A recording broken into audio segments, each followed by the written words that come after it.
नमस्कार, सुप्रभात. कुठं, कसं आणि किती बोलावं हे समजण्यापेक्षा कधी शांत राहावं हे ज्यांना समजतं तेच खरे शहाणे.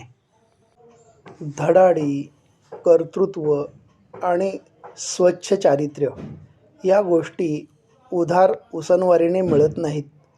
त्या ज्याच्या त्यानेच निर्माण कराव्या लागतात. इतरांचे पंख छाटून किंवा दुसऱ्याचे पंख लावून कधीही गरुड भरारी घेता येत नाही. तसं आपल्या माणसांना तोडून कधीही मोठं होता येत नाही.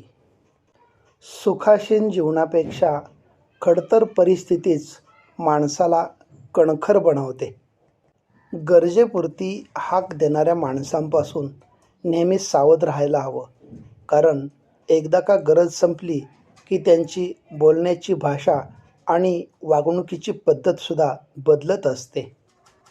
स्वतःमधील अहंकार आणि अवास्तव अपेक्षांचं ओझं कमी करून स्वतःला हलकं बनवा, कारण उंच तेच जातात जे हलके असतात.